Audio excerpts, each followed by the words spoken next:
सरकार में और समाजवादी लोगों ने लगाए। आप फॉरेस्ट डिपार्टमेंट से जानिए ये बात। मैं तो आपसे कहूंगा कि फॉरेस्ट डिपार्टमेंट से एक बार पूछिए कि सबसे ज्यादा पारिजात पेड़ किस सरकार ने लगाए। सबसे पहले लोहिया पार्क में नेताजी से लगवाया था हम लोगों ने। और अगर आज लोहिया पार्क आप जाएं तो बहुत सारे लोग देखेंगे, आप पूजा करते मिलेंगे। वो नेताजी ने सबसे अच्छा पेड़ लगाया था। वो कितना बड़ा हो गया उसकी कल्पना नहीं कर सकते। इसी तरह फैजाबाद में भी लगा। ये जो किसानों को आज पैसा मिल रहा है 500 रुपया, क्या समाजवादी सरकार ने नहीं शुरू किया था? याद कीजिए आप। समाजवादी सरकार में 500 रुपया महिलाओं को, गरीब महिलाओं को समाजवादी पेंशन देना शुरू कर दिया था। क्या वही तो 500 रुपया है? आप किसान को क्या दे रहे हैं? उसी तरह की तो योजना है। मैं आपसे ऑन रिकॉर्ड कह रहा हूं, ऑन रिकॉर्ड। समाजवादी सरकार बनी थी, सबसे ज्यादा उत्तर प्रदेश में बैंक अकाउंट खुले थे, सबसे ज्यादा ब्रांचेस खुली थी। ऑन रिकॉर्ड कह रहा हूं मैं आपको। और डायरेक्ट बेनिफिट ट्रांसफर सिस्टम अगर किसी ने लागू किया था, समाजवादी सरकार ने लागू किया था, किसानों के अकाउंट में सीधा जा रहा था। तो अब ये प्रचार प्रचार प्रचार ही करते हैं, तो हम भी प्रचार प्रचार प्रचार ही करेंगे। आपको ये कहना चाहिए कि आपके ही साथी जेल चले गए। जब देश में ये बहस हुई कि आखिरकार कितने पत्रकार जेल में गए, एक जेल में नहीं गए, एक तो टीवी पे देखा हमने। अब छूट कैसे आए ये तो सुप्रीम कोर्ट जानते हैं, हम तो नहीं जानते थी बातें।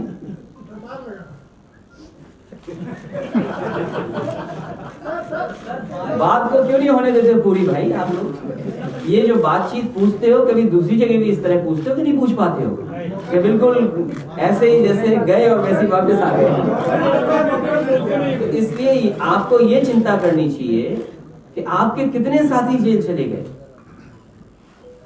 अगर दाल की बात किसी ने बता दी, सच्चाई बता दी दाल की, तो वो जेल चला गया।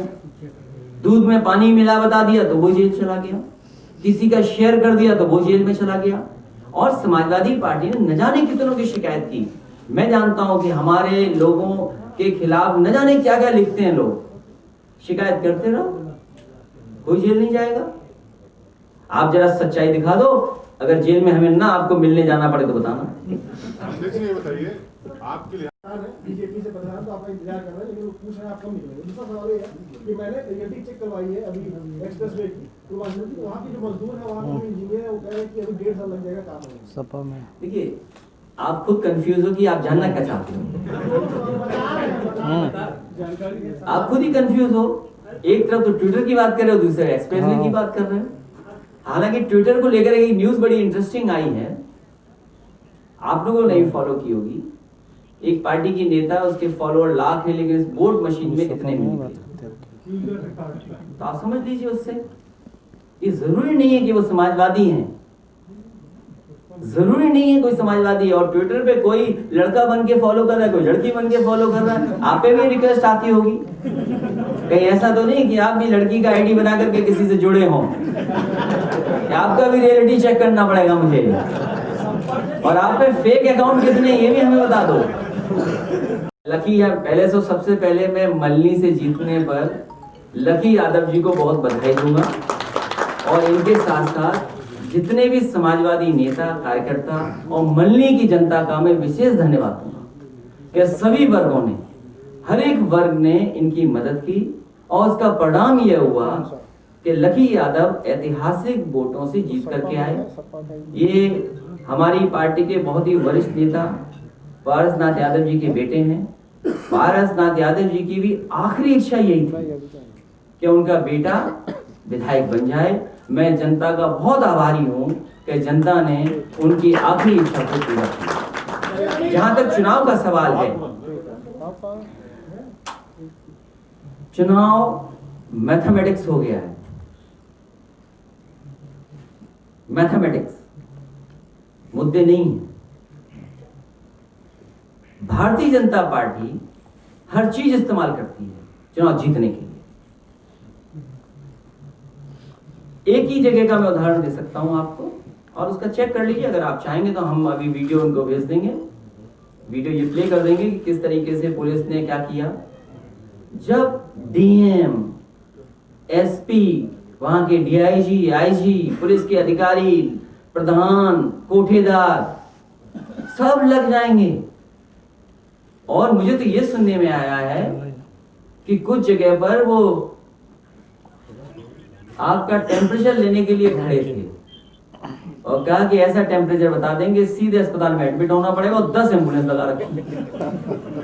तो बताओ अगर वो बात गांव में गई होगी तो क्या हुआ होगा। आपने अपने बूथ तो 80-90% कर लिए और दूसरों को लाठी मार मार के थाने बंद कर दिए। ये बड़ी अच्छी स्टाइल है भारतीय जनता पार्टी की डेमोक्रेसी में। आप बताइए, क्या आपकी जानकारी में नहीं है? आपकी जानकारी में है? कौन सा थाना नहीं भरा हुआ था बताओ? कैसे पाएंगे? क्या हमारे साथ जो गुजरा, अब तो बिहार में ज्यादा बड़ा मामला हो गया, इसलिए हमारी बात ही खत्म हो गई। अब हम तो आपसे जानना चाहते हैं कि दिन रात हम लोग देखते रहे। देखिए, अमेरिका का चुनाव जो था वो भी बड़ा ऐसा ही था। अमेरिका का जो चुनाव था वो ऐसा ही था कि पता नहीं क्या होगा, रिजल्ट क्या होगा। लेकिन उससे ज्यादा नेल बाइटिंग जो कहते हैं ना, कि मतलब क्या सोचें क्या हो जाएगा। कई चैनल वाले तो क्रिकेट की तरह बता रहे थे, स्ट्राइक रेट और ये और सब। ऐसा चुनाव हम लोगों ने कभी नहीं देखा और शायद किसी ने नहीं देखा होगा। तेजस्वी जीतते जीतते रह गए, सरकार बनाते बनाते रह गए। जितने भी लोकतंत्र पसंद लोग हैं, जिन पर लोकतंत्र का भरोसा है, जिन लोगों ने भरोसा किया है, वो सब दुखी हैं। क्या ऐसे भी चुनाव लड़े जाएंगे? 13,000 के अंदर 14,000 ज्यादा से ज्यादा, 14,000 वोट ज्यादा पाए हैं केवल। क्या भारतीय जनता पार्टी का गठबंधन वोट पाया है? 14,000 वोट ज्यादा पाए हैं। और क्या तिगड़म लगाई, हमारा उधर उधर का इधर, जाने क्या लड़ाई लड़ाई। यही बीजेपी की है खासियत, यही हुनर उनके पास है। लेखपाल, एसडीएम, डीएम जाने क्या करते हैं। वो नौकरी संविधान और व्यवस्था के लिए नहीं नौकरी कर रहे हैं, वो तो पता नहीं किसको खुश करने के लिए कर रहे हैं। इसलिए इन किसान भाइयों को मैं धन्यवाद देता हूं कि आप यहाँ आए हैं, हम लोग आपके साथ खड़े हैं। और समय आने पर, अभी तो सरकार से हम भी मांग करते हैं, और समय आने पर आपको इसी तरह का मुआवजा दिया जाएगा। अगर विकास के रास्ते पे ले जाने के लिए आप खड़े हैं तो हम भी आपके साथ खड़े हैं। और जितना भी कार्य हुआ है, कई कार्य ऐसे हैं जो अभी भी यादगार कार्य हैं 4 साल बाद में।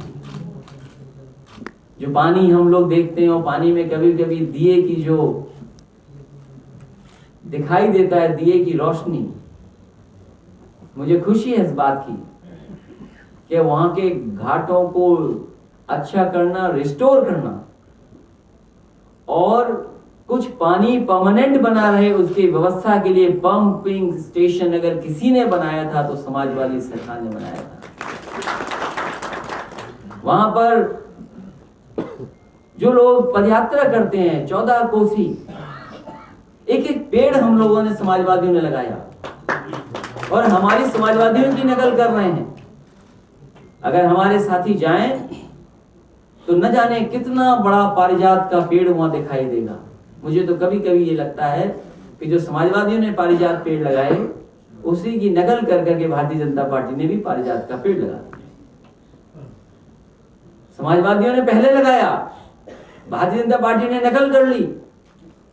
एक भजन स्थल बनाया था समाजवादी सरकार में और डिजाइन ऐसी बनाई थी कि वो धनुष दिखे, हमारे भगवान राम का धनुष देखे और तीर दिखाई दे। लेकिन पता नहीं इस सरकार ने क्या किया, धनुष और तीर दोनों हटा दिए। कैसी सरकार है ये? इसलिए हम पत्रकार साथियों से भी कहना चाहते हैं, अगर आप लोग चाहोगे तो मुआवजा मिल जाएगा।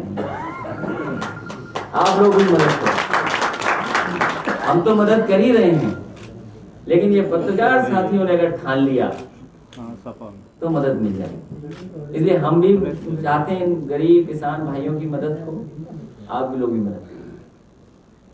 हम देखिए क्या एक्सप्रेस वे ऐसा बना पाए? आप उनसे सवाल कीजिए कि आपने ये कहा कि दिवाली पर एक्सप्रेस वे खोल दिया जाएगा। हमें तो कभी कभी ये लगता है कि हम लोग सरकार से बाहर आ गए हैं, ठेका किसी और को दे आए हैं बनाने का, ठेकेदार गड़बड़ कर रहा है। उनसे सवाल पूछने पे वो तो बता रहे हैं कि दीपावली बाद 50 लाख नौकरी देने जा रहे हैं उत्तर प्रदेश में।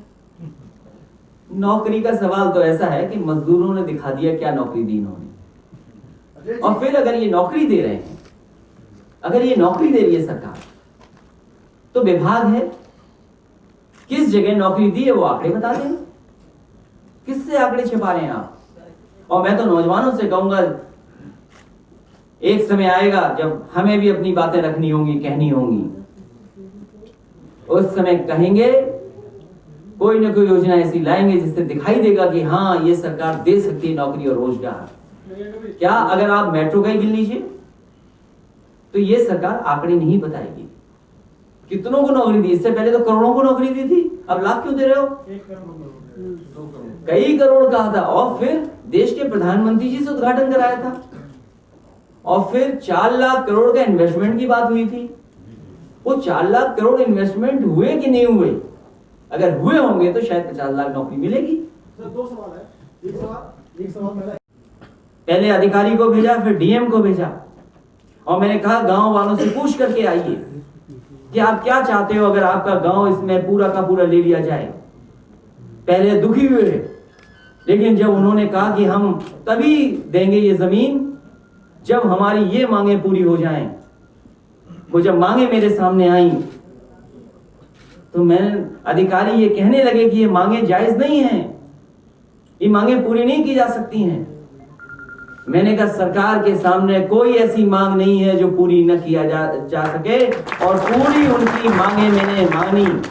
और उसका परिणाम ये हुआ कि वो गांव हट गए, गांव वाले अपने आप रास्ता छोड़ दिए एक्सप्रेसवे के लिए। और आज भी अगर कोई जाकर के देखना चाहे, उस एक्सप्रेसवे को बनाने के लिए इस लखनऊ के शहर के इसी सर्किल रेट के तहत हमने 2 गांव को शिफ्ट किया और उनको आज भी खुशहाली के रास्ते पे ले जाने का काम किया। और थोड़ा लिबरल होकर के, आप सरकार में हैं, आपके किस पैसे की कमी है? सरकार को कभी पैसे की कमी नहीं होती। इसलिए मैं जानना चाहता हूं आखिरकार ये सरकार किसकी है? क्या ये सरकार जनता की नहीं है? क्या ये सरकार गरीबों की मदद के लिए नहीं है? आप इतना बड़ा फैसला ले रहे हैं, देश दुनिया में आप न जाने क्या क्या कर रहे हैं, टाइम्स स्क्वायर तक में प्रचार कर रहे हैं आप। क्या आप समझते हो भगवान केवल आपके हैं? क्या ये गरीब बैठे इनके भगवान नहीं? क्या भगवान हमारे नहीं?